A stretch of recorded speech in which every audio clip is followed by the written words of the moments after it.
Harry Potter and the Chamber of Secrets is not one of the most popular entries in the Harry Potter franchise. It's a little forgettable owing to its similarity to the first book, and I think it's objectively the weakest, although it's not actually my personal least favourite. But anyway, I do love this book, as I love all of the books in the franchise, and there are so many great chapters as well. So in this video I'm going to take you through my top 5 chapters in the Chamber of Secrets. And in at number 5 I have Dobby's Warning. This is the second chapter of the Chamber of Secrets and involves Dobby warning Harry about the upcoming dangers at Hogwarts. I remember reading this for the first time and being fascinated by Dobby. House elves aren't mentioned in book 1, so this strange creature hooks you in immediately. You want to know who he is and why he's in Harry's bedroom. It's also a pretty intense chapter because as well as Dobby informing Harry about the terrible things that are going to happen at Hogwarts, there's the added pressure of the Dursleys in the living room below. Harry's meant to be keeping quiet. As strange as this chapter is, it's a great way to tease the audience about what's going to happen in the following chapters. Moving on to number 4, The Very Secret Diary. As you may have guessed, this is the chapter where Harry discovers Riddle's diary in Moaning Myrtle's bathroom. Before he actually uses the diary, this chapter also features one of the funniest moments in the entire series, which is Gilderoy Lockhart's card-carrying Cupids, which was sadly left out of the films, although I understand why.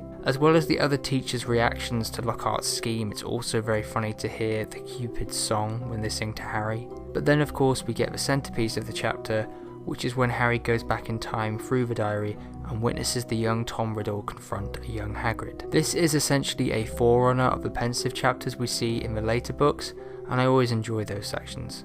At number 3 I have the Duelling Club. This chapter contains another moment which the movie adaptation left out. At the start of the chapter, Harry causes a distraction during potions by lobbing a firework into Goyle's potion so that Hermione can steal ingredients from Snape's store cupboard. It's just a little scene, but I've always found it amusing. As for the Duelling Club itself, it's great to see Lockhart get destroyed by Snape, and it's also fun to witness Harry take on Draco one-on-one. It's a great moment in their rivalry. The chapter closes with Harry using Parseltongue and the rest of the school turning on him. Up until this point, Harry had never actually used his Parseltongue ability at Hogwarts, and it's interesting to observe everyone else's reaction to it. And the runner-up is the following chapter, the Polyjuice Potion. Here we get our first glimpse of Dumbledore's office and Fawkes, of course. Dumbledore's office is one of the stranger locations inside Hogwarts, but in a good way. I always enjoy reading about it. The focus of the chapter, however, is the use of the Polyjuice Potion. The Polyjuice Potion is the most well-known potion in the Potterverse, and it's easy to see why.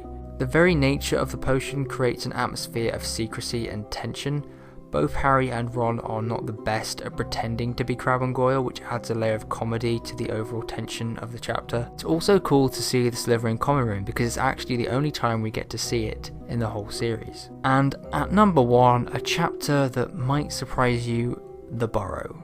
This is the third chapter of the book. It comes straight after Dobby's Warning, and it's the first time we get to see the Weasleys' home. After Harry is rescued by Ron and the twins in the Ford Angula, we're introduced to Mr. and Mrs. Weasley, who are 2 of the most underrated characters in the series. I think they're both great. The Burrow is such a wicked location as well, both inside and out. The garden and the gnomes and the way it's portrayed as being quite haphazard and spontaneous is really well done. There's also plenty of humour, such as when Mr. Weasley is more interested in how the flying car worked than being angry at his children.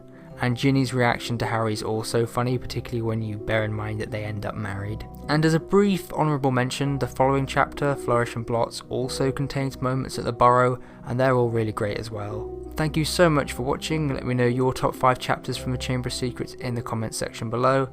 Other than that, it's goodbye from me until next time.